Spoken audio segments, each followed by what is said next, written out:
মদিনার পার্শ্ববর্তী একটি এলাকায় একজন মহিলা মৃত্যুবরণ করলে অপর এক মহিলা তাকে গোসল দিতে লাগলেন।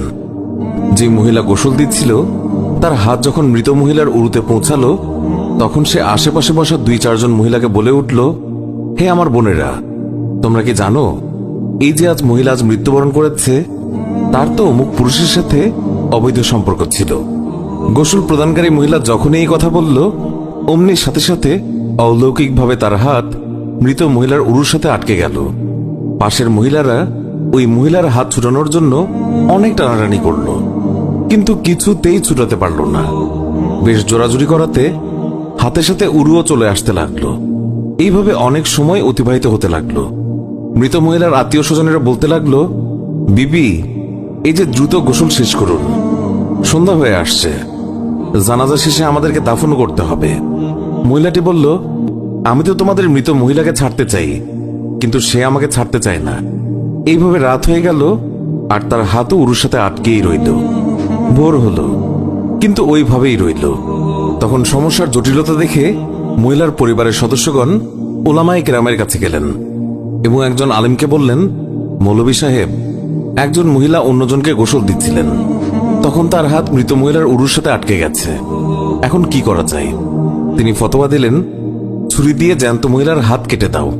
তখন গোসল প্রদানকারী মহিলার আত্মীয়রা বলল, আমরা আমাদের মহিলাকে ত্রুটিযুক্ত বানাতে চাই না, আমরা তার হাত কাটতে দেব না। সবাই অন্য মৌলভীর কাছে গেলেন, তাকে সবকিছু বললে তিনি বললেন, ছুরি দিয়ে মৃত মহিলার গোশত আলাদা করে দাও। তখন মৃত মহিলার আত্মীয়রা বলল, আমরা আমাদের মৃতকে খারাপ বানাতে চাই না। এইভাবে 3 দিন 3 রাত অতিবাহিত হয়ে গেল। প্রচন্ড গরম ছিল, সূর্যের তাপ ভয়াবহ রূপ ধারণ করল, ফলে দুর্গন্ধ ছড়াতে লাগলো। আশেপাশের অনেক এলাকায় খবর ছড়িয়ে পড়ল। সবাই ভাবল, এখানে তো সমাধান হচ্ছে না, চলো মদিনায় যাই। সেখানে তখন ইমাম মালিক রহমতুল্লাহ আলাই প্রধান কাজীর মর্যাদায় ছিলেন। লোকেরা মালিক রহমতুল্লাহ আলাইয়ের দরবারে পৌঁছে বলল, হযরত, একজন মহিলা অপর একজন মৃত মহিলাকে গোসল দিচ্ছিলেন, তখন তার হাত মৃত মহিলার উরুর সাথে আটকে গেছে, ছাড়ানোই যাচ্ছে না। 3 দিন হয়ে গেছে, এখন কি ফতোয়া? ইমাম মালিক রহমতুল্লাহ আলাই বললেন, আমাকে সেখানে নিয়ে চলো। সেখানে গেলেন এবং চাদর দিয়ে আড়াল দেয়া হলো।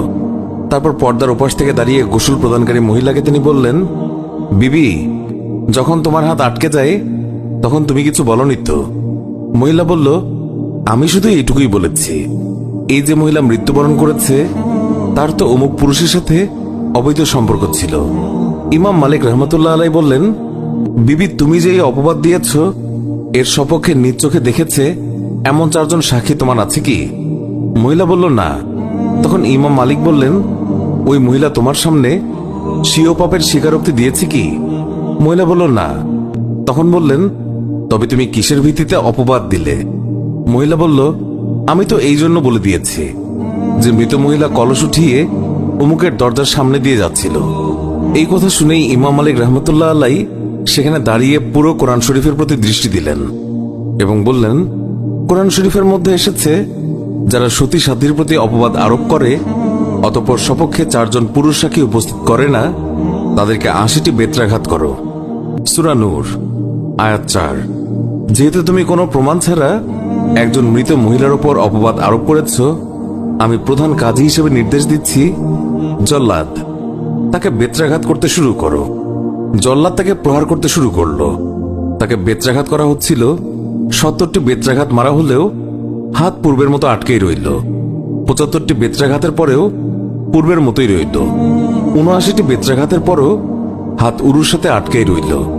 অতঃপর যখন 80টি বেত্রাঘাত সম্পন্ন হলো, অমনি হাত উরু থেকে এমনিতেই পৃথক হয়ে গেল। আল্লাহ আমাদের সবাইকে হেফাজত করুন, অন্যের গীবত গাওয়া থেকে মুক্ত করুন, আমিন। আল্লাহু আকবার।